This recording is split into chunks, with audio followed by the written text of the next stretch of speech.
ঈদের এই লম্বা ছুটিতে আসলে ফ্যামিলির সবার একত্রিত হওয়া হয়। তাছাড়া তেমন একটা হয় না। তো এজন্য আমরা সবাই চিন্তা করি যে এই ছুটিতে আমরা একটা ফ্যামিলি পিকনিক হয়ে যাক, একটা গেট টুগেদার হয়ে যাক। যেই ভাবা সেই কাজ, আমরা চলে যাই পাবনার রানা পার্কে।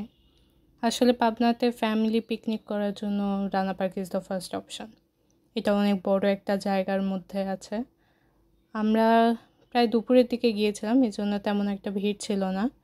যত এখানে বেলা গড়াতে থাকে তত ভিড় বাড়তে থাকে। তো সকাল বা দুপুরের দিকে একটা ভিড় থাকে না। এটি ছিল আমাদের পিকনিক স্পট, এখানে আমরা ছিলাম। আর পাশেই এখানে রান্না করার ব্যবস্থা ছিল, এখানে সব কিছু রান্না করা হয়েছে। আমাদের রান্নার আইটেম ছিল মাংস, ভাত, ইলিশ মাছ এবং আমডাল। এখানেই সব কিছু রান্না করা হচ্ছিল। সালাদ, তরমুজ এগুলো কাটা হচ্ছিল।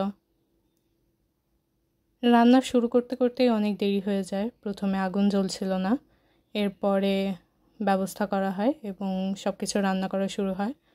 রান্না করতে যেহেতু দেরি হচ্ছিল, তো আমরা চিন্তা করি যে রান্না হতে হতে আমরা আশেপাশে একটু ঘুরে দেখি।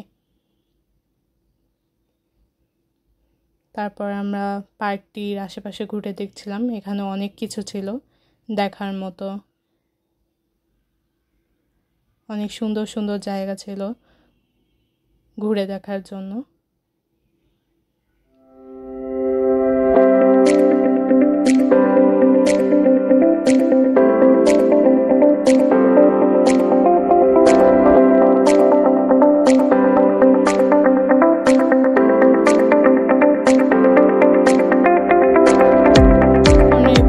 প্রায় পুরো পার্কটাই ঘুরে দেখি।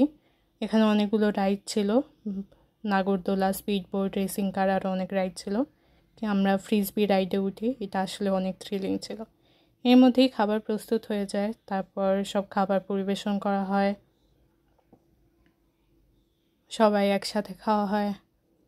খাবারগুলো সত্যি অনেক সুন্দর ছিল, অনেক টেস্টি হয়েছিল। এরপর আমরা আরও ঘুরে বেড়াই এবং দেখি, এবং এভাবেই আমাদের পিকনিকটি শেষ হয়।